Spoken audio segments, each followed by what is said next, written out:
Hey everyone, apologies for the delay in uploading this episode. Work commitments got in the way. But good news, we had so much fun recording that we had to split it into 2 parts. Part 1 is out now, and Part 2 will follow soon. Enjoy.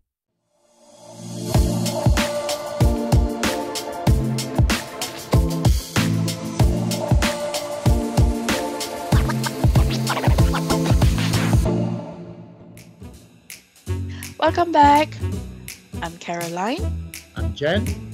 and together we are the interpreters behind the mic. Unfortunately, due to technical difficulties, our co-host Katie the cat is unable to join us today, but she will be back for the next episode. We have 2 special guests with us today, Sherine and April, both Cantonese interpreters. Sherine has been just converted from OPI to VRI, while April is an OPI. VRI is this video remote interpreter, and OPI is over-the-phone interpreter. They'll be sharing their insights, experience, and challenges in their world of interpretation. Hi Sherine! Hi April! Welcome to our podcast. Hello, both of you. Hello, Caroline. Hi, Sherine. Hi, Hi Jen. there. Alright, so my question here is, what inspired you to be an interpreter? Sherine, you want to go first? At first, I really thought it was an easier job. So it was just a timing thing. But I really didn't think it was going to be hard. And then once you started, it was difficult. But way harder than I think and imagine.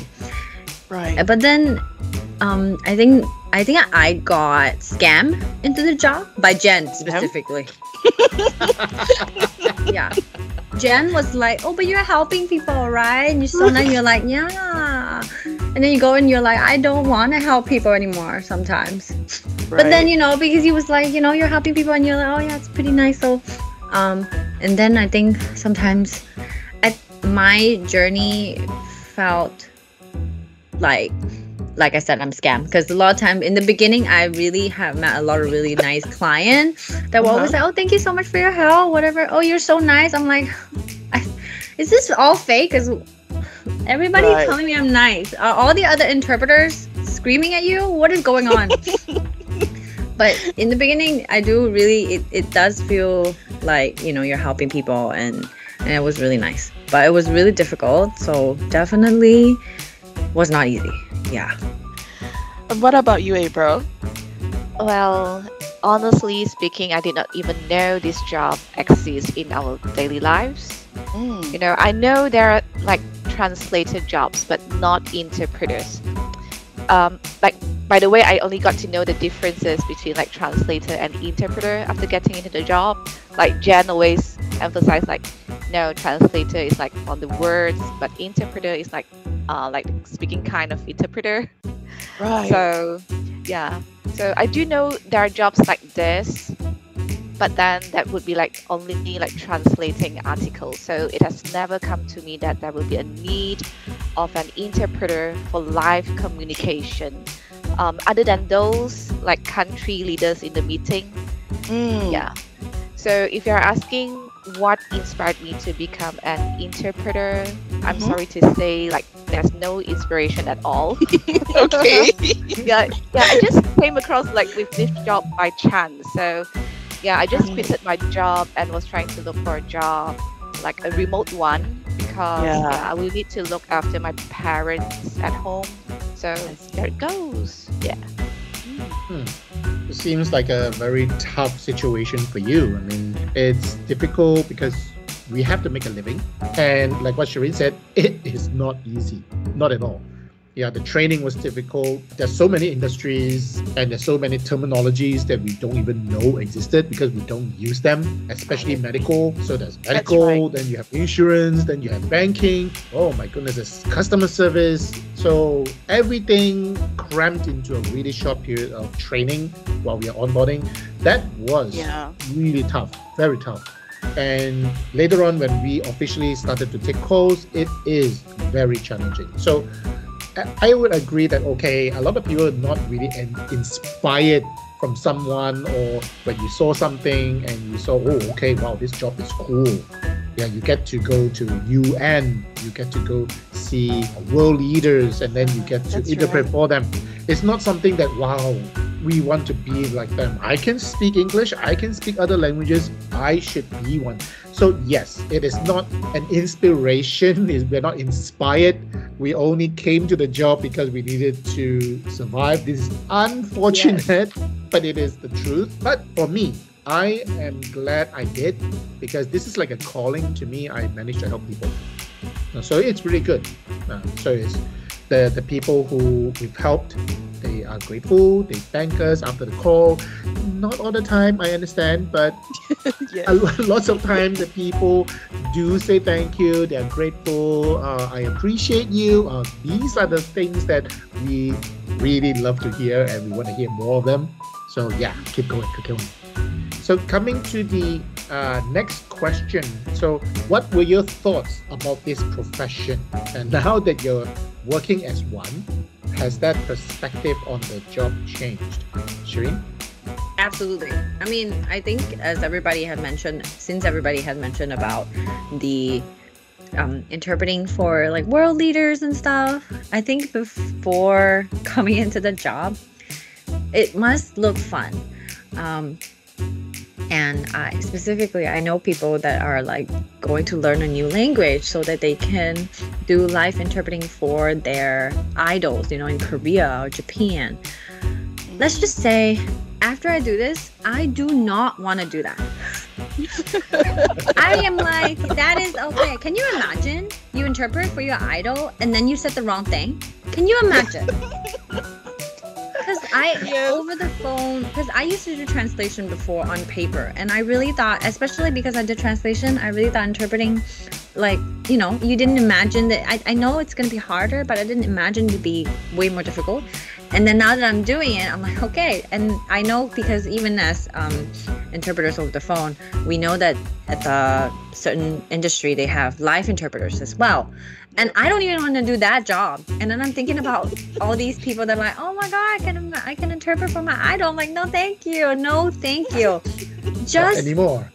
No, I mean, what if I don't know all of a sudden, especially over as a certain industry, we have things that we kind of have a I guess blueprint of what you're gonna say, like certain things anyway. It's still in a range.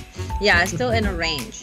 But what if that guy or that whoever you're interpreting for starts saying something and you're just like, I don't know what the heck he's saying. What do you do? What do you do? Yeah. Yeah, it's true, definitely it's true. not. I was like, okay, I do not want, and never. All right, okay. I mean, it's reasonable how you feel that way, because it looks so easy. These professionals make it so easy. They're making it so natural.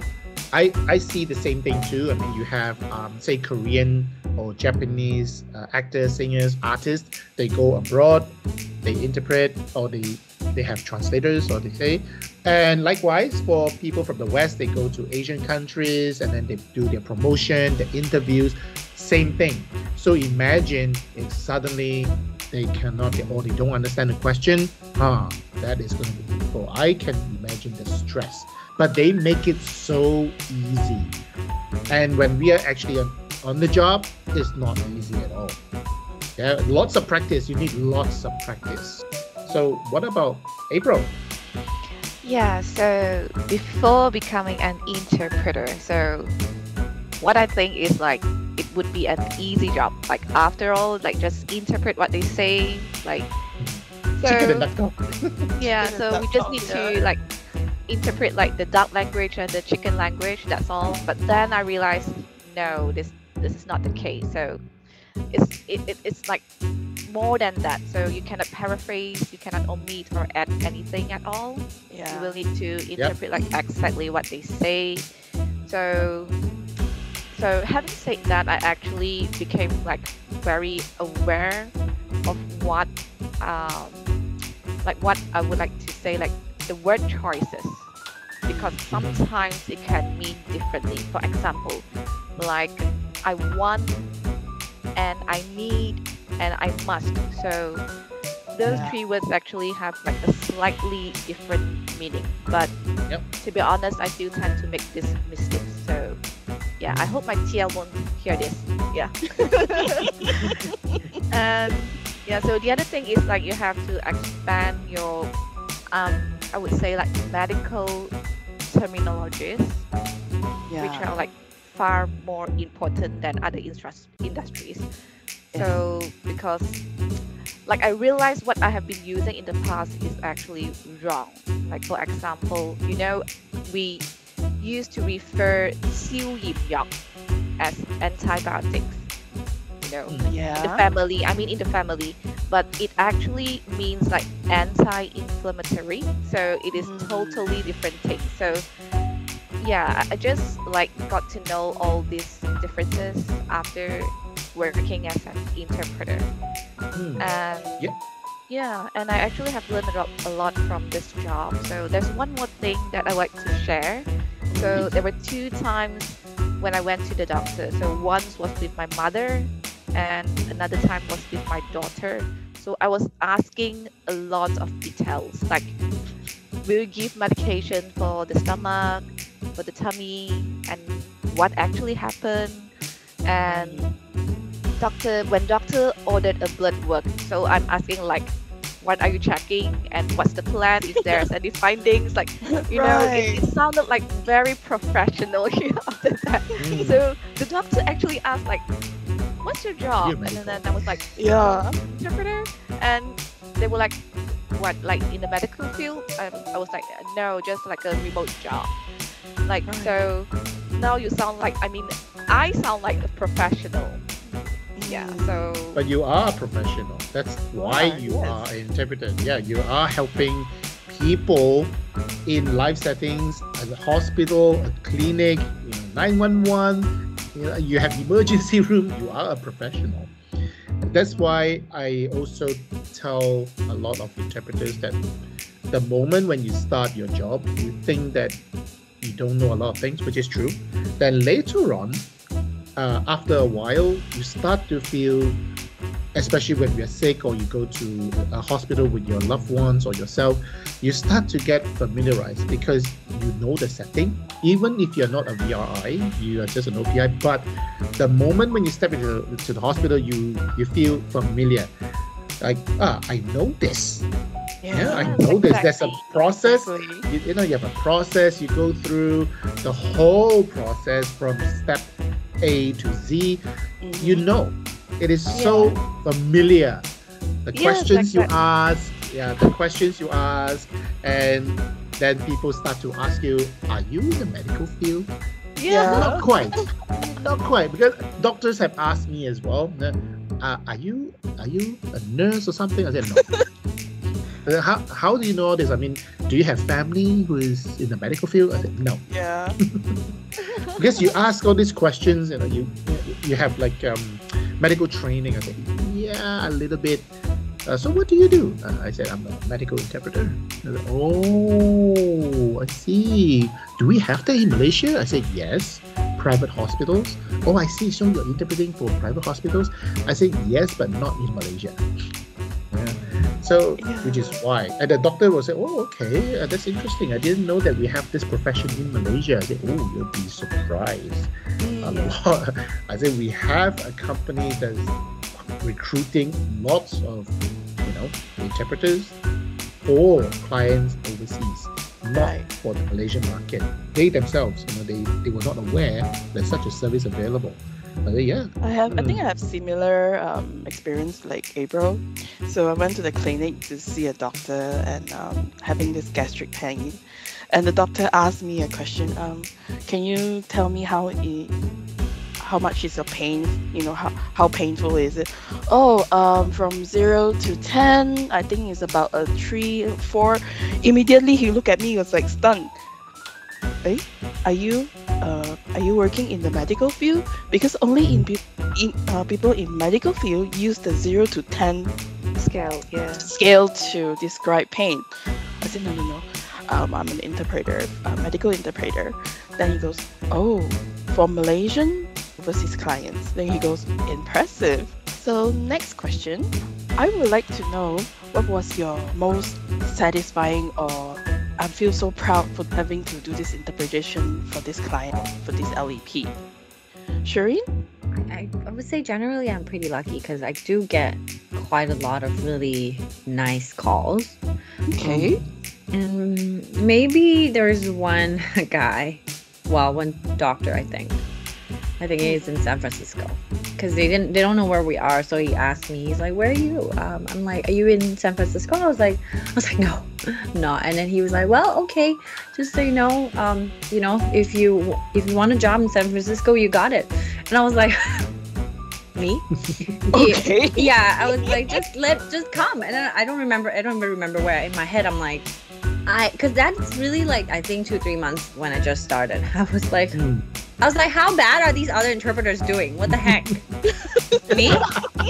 It does What is make you going on? question, right? Honestly, I get a lot of these, and I'm always very surprised by how thankful they are or something. I'm just like, how bad?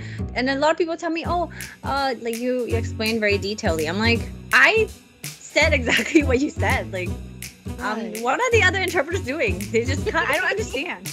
I thought this is like the standard. I thought these are the rules. I'm like, but I do get a lot of surprises like this, but they all are a lot of them are very very kind to me. I feel like maybe they're just saying it. I don't know, because I was like, there's no way you're like surprised by what I just did, which I really don't think I did an outstanding job. Most of the time I felt like I definitely like didn't set that perfectly or something like that. But yeah, I do get some calls like that. Yeah, which You'd be I surprised. do. Very You'd be motivated. surprised. It keeps you going though. It does keep you going. You're Yeah, like, okay, it does. It does. I'm not the worst interpreter. Okay, I can keep going. Okay. But you'd be surprised of the quality, because sometimes I do get the same thing. They Right. will, they appreciate, and then the LDP person will come back to you and say, "Oh, thank you so much. You've been so detailed." And when I was still OPI, I would ask myself the same question. And then, okay, why would it be surprising?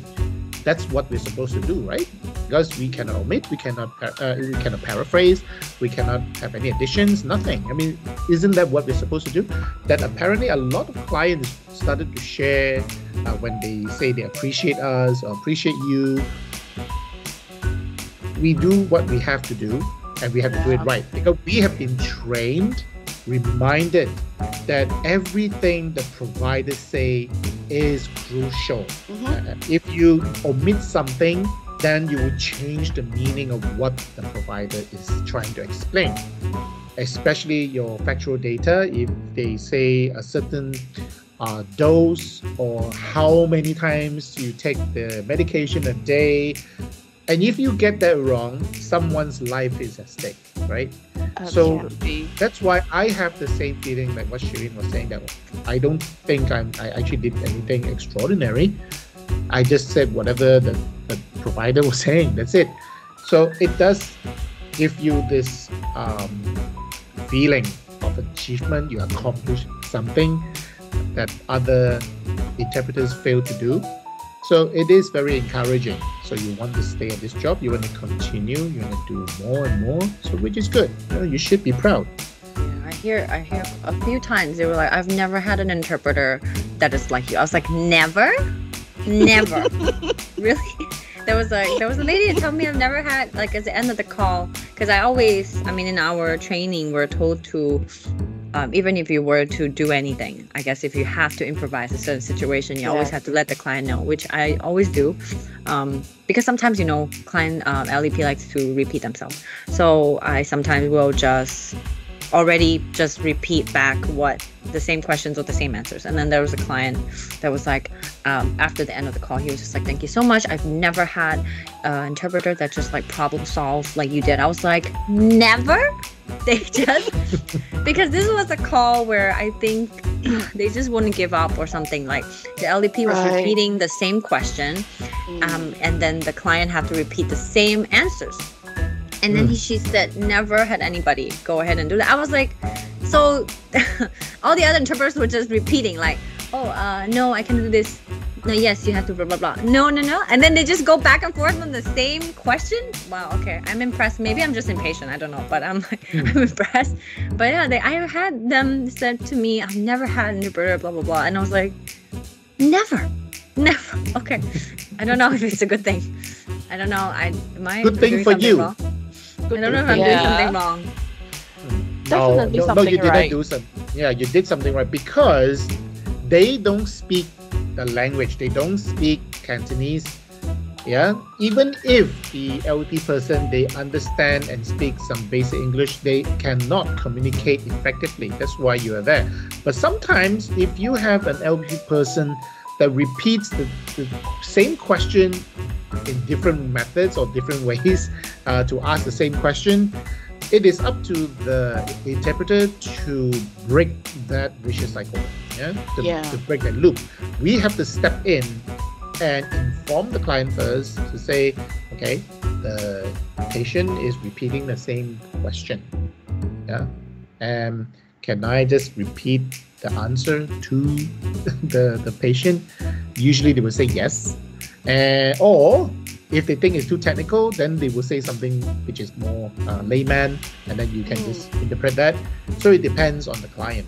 And most of the time when I do that, I will inform the client that the patient is asking the same question again. So would you like me to repeat the question back to them, or would you like to explain in a different manner? So the client will usually tell me to, okay, just tell them the same answer. If they come back with the same question, then I will think of what else to say. So I will go back to the LP person and say, 頭先醫生已經解釋咗啦，係咁。Okay? So the doctor already explained to you this. So what is it you do not understand? So I can help you ask the question properly to the provider. And of course, they will say,冇啊，咪咁咯。嗱，你頭先講咗咁啊嘛。So why are you still asking the same question again? I mean, this is, I'm asking myself, why the heck are you asking the same question again if you already understood? So, but that doesn't answer my question. So I'm asking the LEP person again, so do you understand the question, or do you want to ask it again? 得啦，我明㗎啦。So I'll go back to the client and tell them what happened. And they say, okay, thank you. So they proceed. So sometimes the LEP person seems to go into a loop, and the interpreter, maybe they're not experienced enough. They don't know how to break that loop. They just, okay, I just interpret. And the client would think that, what the heck is wrong? I mean, is the interpreter doing their job? Are they answering according to what I'm explaining, or the patient doesn't understand the interpreter? I mean, why are they asking the same questions over and over again? So that's always the question. That's always what's happening. So we have to step in, knowing that it's going to be a repeat. Step in. Either you ask the client for permission, or you stop the LEP person and explain first, and then we see how it goes. So usually we should do that, because don't forget, we are there for a reason. Yeah, we are the bridge. Yeah, we are the conduit. So if we know that this is going to be a loop, stop the loop. So I think Sherine did a really great job here, by doing that, because not only you're claiming that you are maybe impatient, but no, you're just doing what someone with common sense would do. You know that it's the same question, in different form. Yeah, so why are you asking the same question if you understand? So it's either you have a problem understanding, or I have a problem interpreting. So which is it? So I think you're doing good. Yeah, I think because also sometimes we get quote unquote lost in translation, and we are right in the middle of it. So there's two parties that's waiting for this gap to be bridged. So if LEP is looping, it does come across that we are not doing our job right. Right. So yeah, it's definitely I think for me, it's to ensure that I break that loop and deliver what is meant to say. And I also like to say something about having a call and being appreciated. it's somewhat reassuring. The word here, reassuring, because we go through so many calls in a day. Whenever somebody, for me, whenever I say, "Oh, thank you, interpreter, I appreciate you," that keeps me going. I know I did something right. Oh yeah. It picks me up Definitely. again. I may have a very difficult or very a loopy LDP, and going through that emotion or whatever in that call. Once I have that, thank you, interpreter.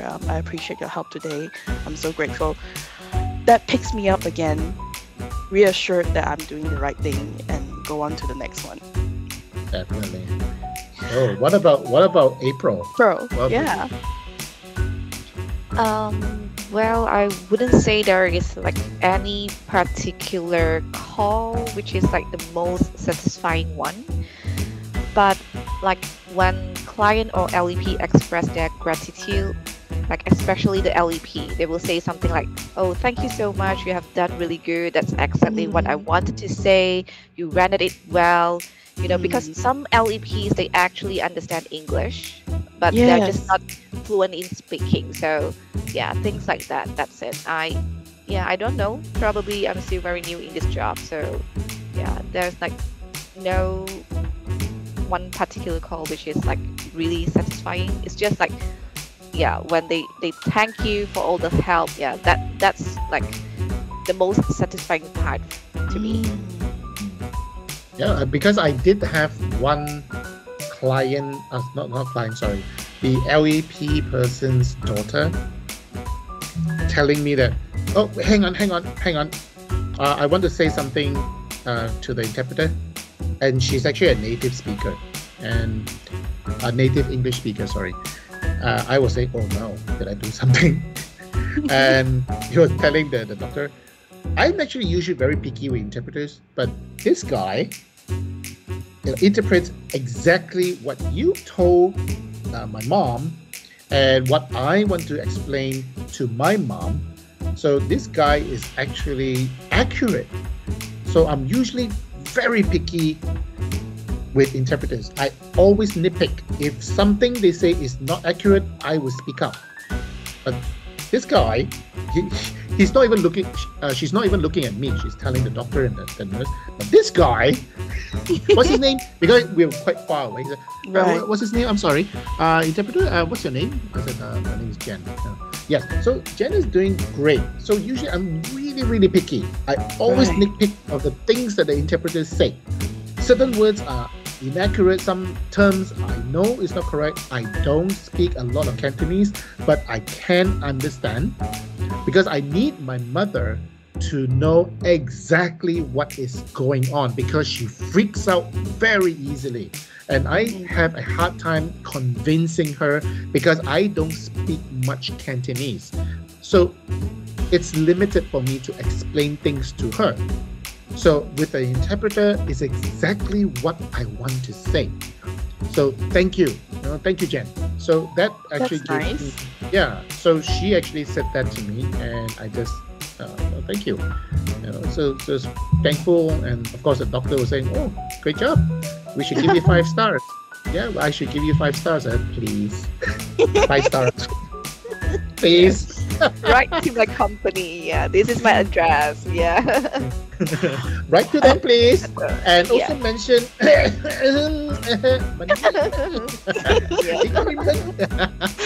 Yeah. So Yeah. it is. I know. I understand. Everybody is saying that. Okay, maybe you don't have the most satisfying or proudest moment in your job, but I believe you have received compliments alike, and I know all of you have been doing a great job because you're responsible. Even during your training, I believe you have been very responsible towards the job. You try your best. You're putting yourself in a lot of stress because you want to make sure you're doing it right. Yeah, but I would advise just relax and be natural. Yeah, and the more you think about it, the more stressful you become. Then you tend to make more mistakes. So just relax. Just because you speak both languages, you have been doing this job for quite a while now. So you understand the flow of the calls. So just relax and enjoy, the whole process. So I don't think you're doing anything bad, and I don't think you will. But every moment the client does not yell at you, it's already a very proud moment already. When they say, I appreciate you, I don't think they would just waste that few seconds to say that to you if they don't mean it. Because some client would just hang up.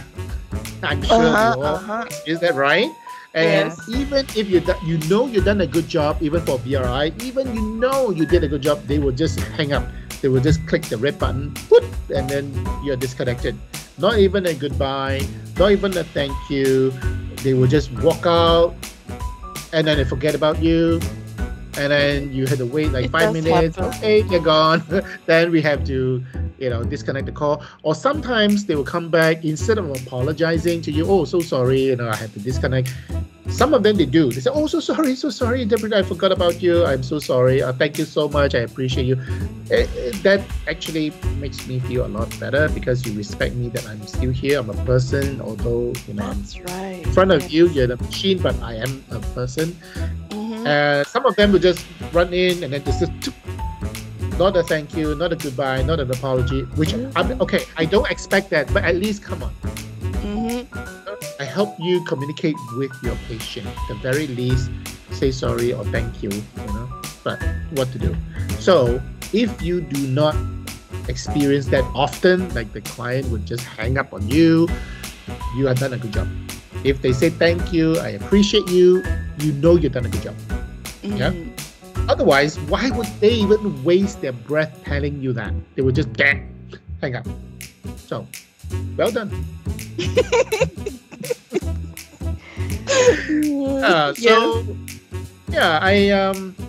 Because of this, one of the reasons why I wanted to invite Sherine as well is I have a question for her.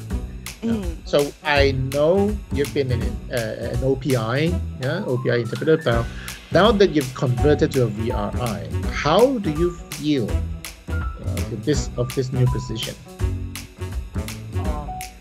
It is different, but I definitely have its pros and cons.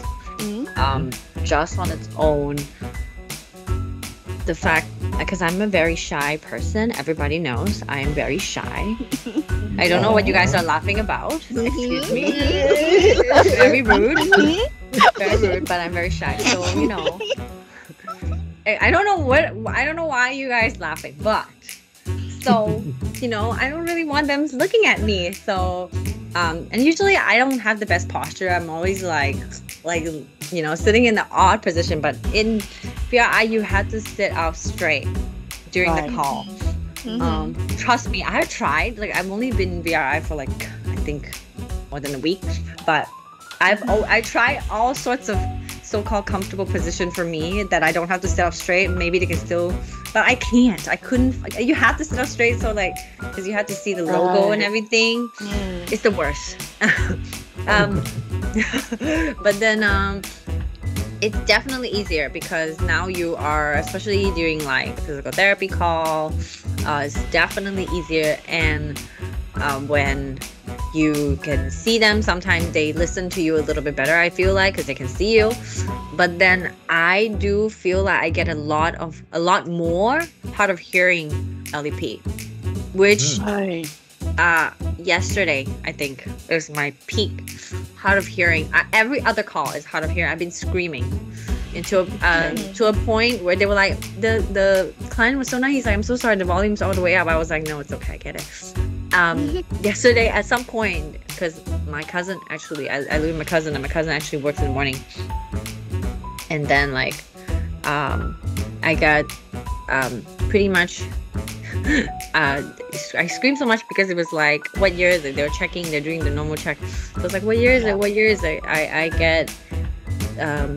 was asking the LDP probably 8 times. What year is it? Do you know?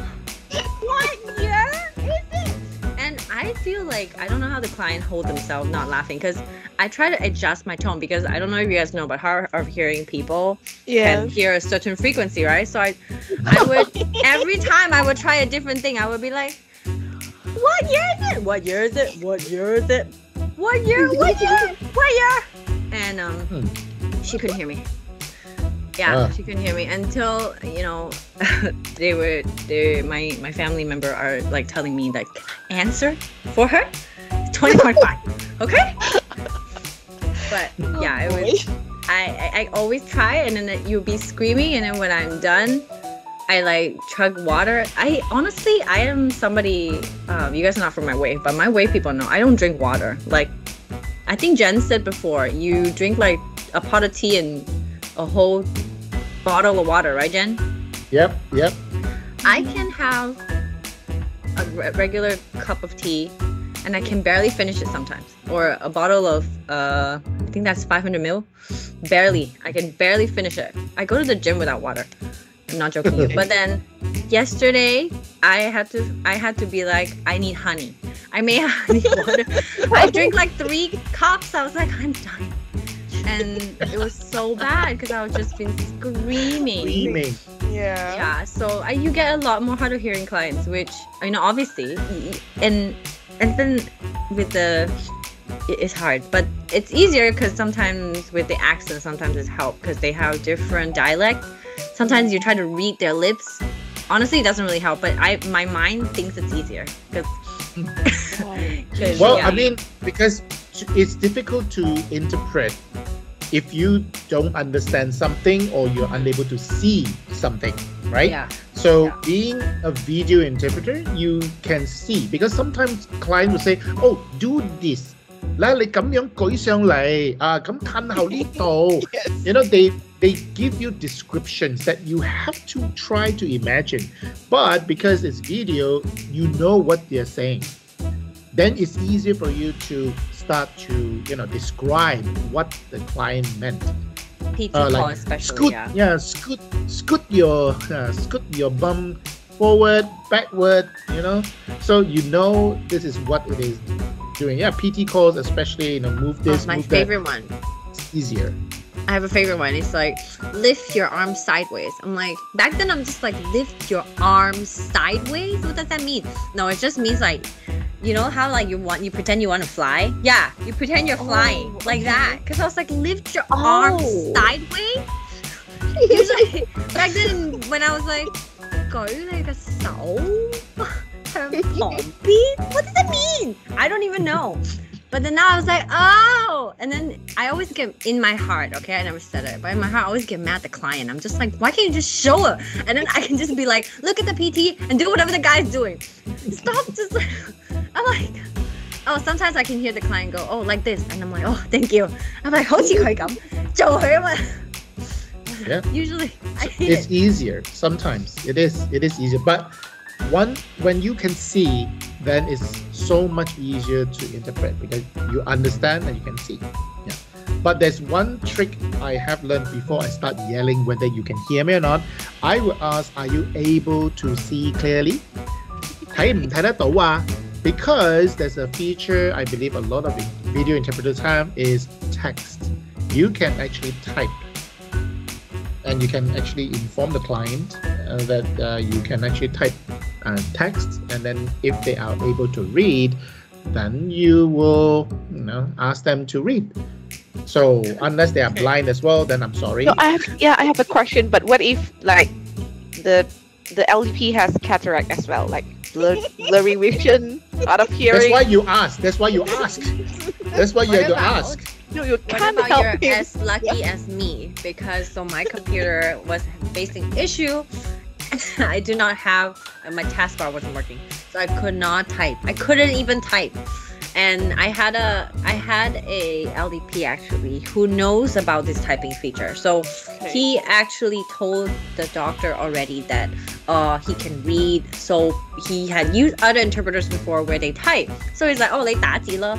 I was like, huh, 打唔到字啊.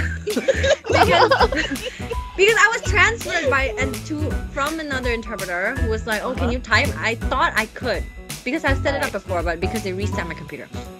So I was like, yeah, sure, no problem. Call comes in. I realized I can't not type. And then he's like, Lee, tá chị la. I was like, tám, don't see ya. And then so now I have to scream. I was like, come on, God. In screaming point. Come on, I said here. He's like, yeah, okay. And then now I had to start screaming. Great. So yeah. That's So are just you my able to luck. type now? No. No. Oh dear. Write it on the boogie board. Type dong. My writing is ugly. Again, I am shy. I don't want to show people my ugly writing. Hey, don't Fair worry. enough. Doesn't matter, right? But it is, in general, it is easier because we are able to see, and patients, clients, they are more patient in that way sometimes when they say things because we can see each other, so they are less obnoxious, sometimes they're less rude, but it sometimes all depends too. I mean, especially when it's a very sad call and you have to brace yourself, especially if the first time you actually see a patient in bed with all these lines, tubes, and the family is obviously distraught. Yeah, you can actually see that they are upset, they are crying. Yeah, this is something that you're gonna, give yourself some time to get used to. It will hit you. So it will hit you. So this is something that you have to really brace yourself. It will be hard because the first time, my first week, in fact, when I was VRI, the first thing when the call came up, I saw the client, I greeted them, had all the information collected. The first thing said, okay, this is going to be quite a difficult call. So we're going to have a meeting with the patient's family, and they're all in the room. Some of them came from China yesterday, so we're going to have a family meeting. I'm sure there's going to be lots of questions. We're going to have different doctors in the room as well. So just heads up. I thought, okay, maybe 3 doctors, maybe 5 family members. The first time I was pushed in the room, I kid you not, some were sitting, some were standing, and then you have like a panel of doctors, different specialists, the heart doctor, the lung doctor, the surgical team. Wow, they were all there, at least like 5 to 6 of them, and then you have family members sitting and standing behind, each asking a question. Sometimes they speak, together, and I did not know how to manage it, to be very honest, because it is just overwhelming. It is really difficult. I thought OPI would be difficult because I could not see. I have to imagine what's going on, but now that I'm able to see, it is really difficult, and this happens quite often. For medical settings, they will always, when you see a group of doctors standing there and they're telling you, oh, doctor, I'm going to be leading you to a room where the family for the patient is there, brace yourself.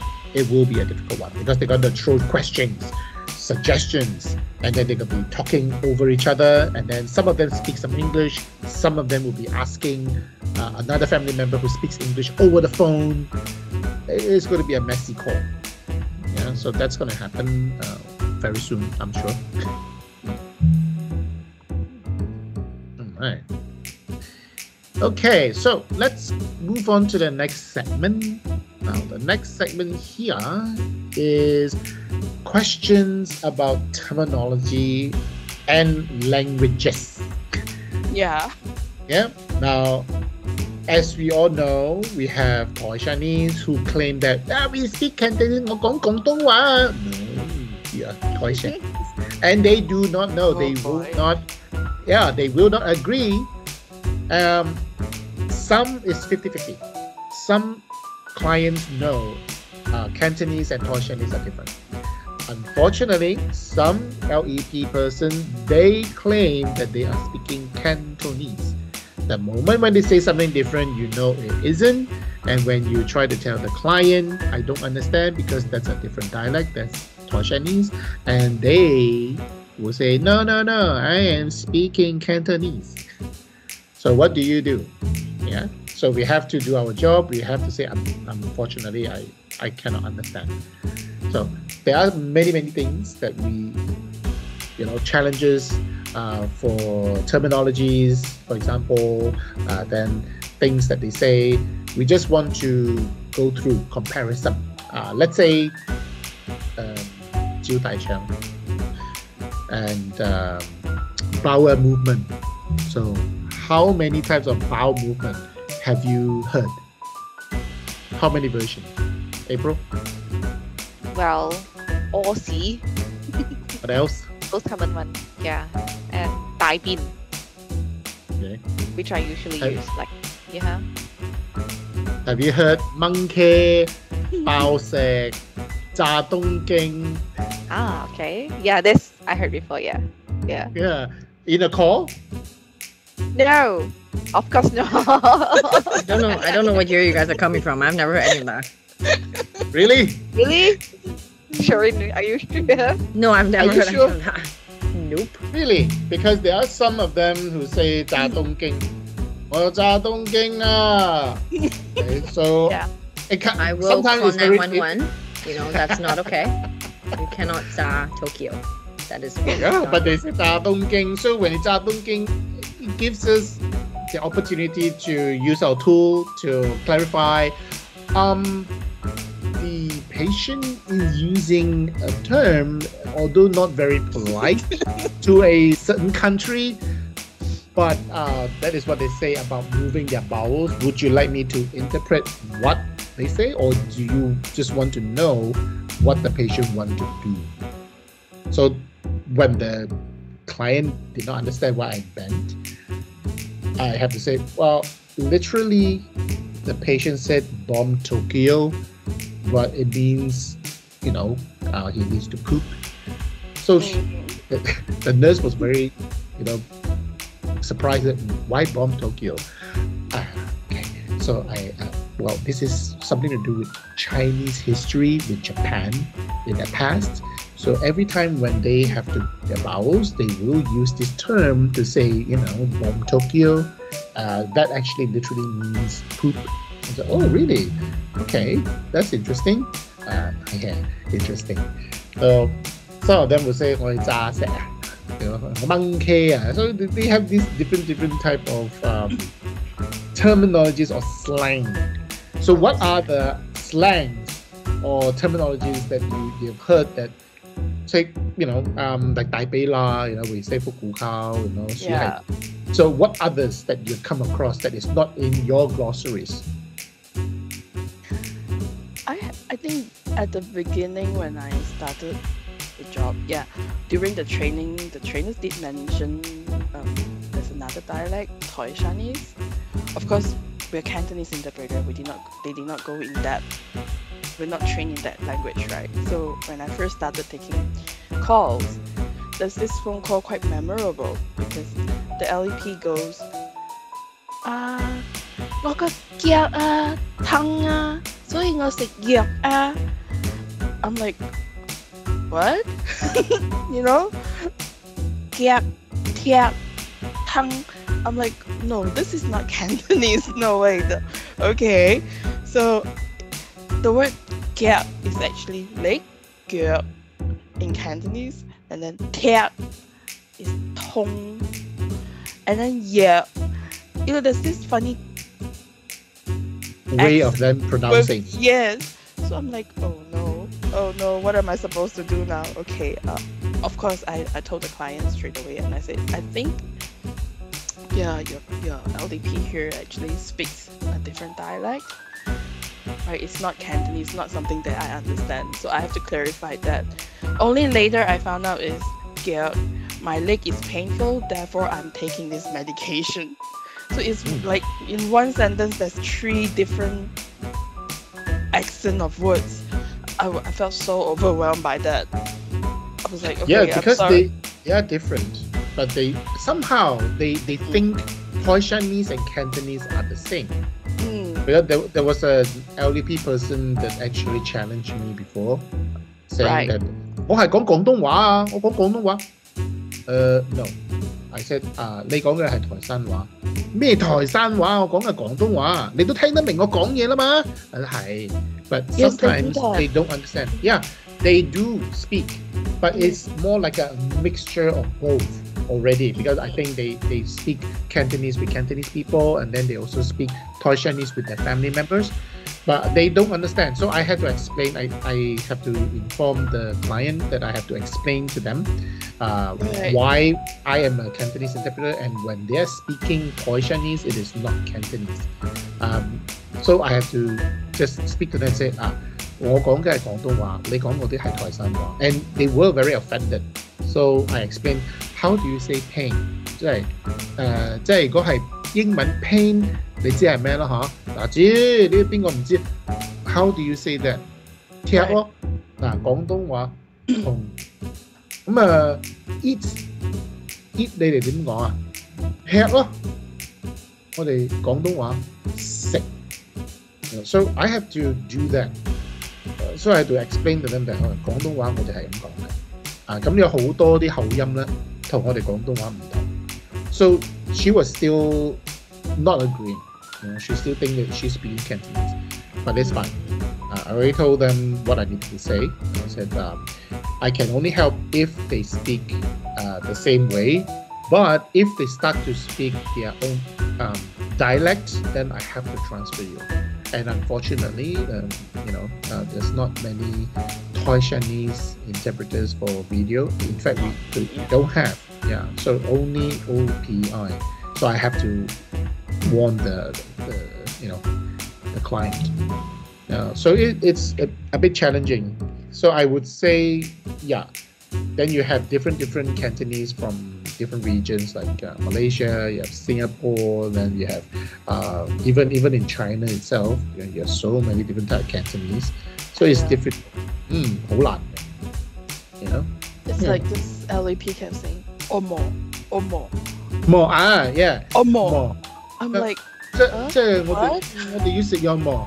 冇係咪3月14號 omo What does it mean? Sorry, what does that mean? 係唔係 Oh. omo 係唔係 So they will go if this morning I had a call and she kept saying omo. I'm like okay, I think that's what it is. Then I asked her 你嘅意思 omo 係唔係啊？哦 She goes okay. Actually, the more is just the 好啦冇啦 I think so. 可唔可啊 you know the kind of thing. So 一個要食嘛 即係下個星期要見醫生嘛 omo. So it's just the pronunciation. Yeah.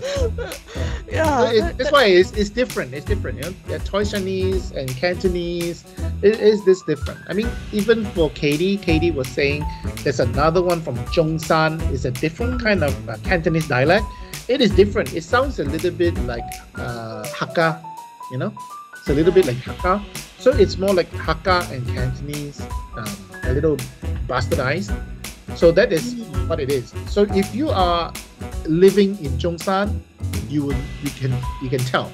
So people from Zhongshan and people from Hoi Ping, right? Hoi Ping is where the Taishanese are. So Hoi Ping speaks Taishanese. Now Hoi Ping and Zhongshan, they can understand each other because it is a mixture of Taishanese and Cantonese. And when they speak to people from Hoi Ping, they can communicate because the accent sounds almost similar. Like 咁即係聽日返工喎，即係要食啊 So they say that more. Yeah, the client actually asked me, interpreter, she said more. Is it means more? MORE? Oh, no.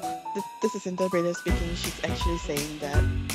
She's confirming it's correct or not. That's what it actually means. Yes or no, correct or not. So she's like, okay. I thought she was saying more. Yeah. That's why we have to clarify. So for Sherine, for LDP persons, what's the most difficult part for you to understand what they're saying? I mean, is it an accent? Is it a dialect? What? I've had you find it different? I do want to add about the dialect part. There was one with, I believe it's Hoishan. There's another there's one, I think Sunwui is also very similar but different. Sunwui. From Haishanese, but you know, it's okay. I transferred that one. But yeah. But one time I got a Haishanese, and you know, it's harder for them to get Haishanese interpreters. So they would tell me, he was like, please try and help the client. I'm like, yeah, I'll try to help. So at some point, I remember this one, like, because it was so hard. I was close to the end, and the LEP was like, oh, do you have any more questions? LP asked, and I was already almost done with the call, so I already was able to interpret most of it. And here comes to the end, do you have any more questions? He was like, yeah, I do have a question. I was like, right? And then I was like, why you have to have a question? Yes. Obviously he does. And then he was like, oh, 我個腎好忙. And I was like, 你個腎你個心? Yeah, 係啊，我個腎你個心定係腎啊？腎 Sun定衫啊 Sun. Okay. And this is when I'm not VRI, so you're over the phone. You're just like Sun定係腎啊 Sun. Okay. And I asked, and then at some point I'm just like, okay. So I go back to the client and I was like, I don't know. He is either asking if his kidney's great, if his kidney's okay, or heart is okay. And then so the doctor was like, okay. Then I think the doctor just gave me both. Both are fine. It's like something like kidney function is this, and his heart is fine. So either one, you just tell him. And I was like, okay, that's great. So I tell him back. But then at the time, I was having such a hard time. He was son. And I asked him, do you mean some? Haya. Ding hai son na haya. Son ding hai son na son. Okay. That sounds similar. Yeah, and I was like, oh my god, I don't know what I'm saying anymore. Everything is haya, so you know. But yeah, that was one of the more harder ones. But then there's another thing, I think in Cantonese, because we have a lot of sound. So yeah, you have to tell me. I don't know how to, because we have a few type of pain, like how you describe pain, like sharp pain, throbbing pain, or something like that. But then Cantonese have a lot. Oh, 呢度揦住啊，呢度揞住啊， or like 扯住。I'm just like pulling sensation. I don't know. 揞住 like 頂住。I'm like A pressing. Yeah, pressing like pain. something is kind of like pressing on it. I don't know. 揦住 is like kind of like a burning sensation maybe. There's a lot of this kind of pain. 呢度啊，唔知咩。呢度個石聲 I'm like 石聲 what is yeah 石聲 yeah 呢度我知道啊啪聲 I'm like tick聲 I'm like it sounds tick I don't know 到底點樣同 I don't know how do I tell the doctor I'm like here tick it sounds I don't know makes tick sound here makes the shock sound I don't know. Yeah, Cantonese people really like to use sound like shock stang, lock stang or something. I'm like, okay, that's great. Well, I mean, Cantonese have a lot of description, descriptive, like height, weight, 係嘛？瘦蜢蜢 skinny, right? 肥騰騰 fatty, right? So there are lots of descriptions for Cantonese. So there are lots of including pains, sweet, bitter, or even pounding. There's so many ways for them to describe. That's why even moving your bowels, they have so many ways to say it. That's the problem. That's why I was asking, what other challenges that we have. End of part 1. Stay tuned for part 2.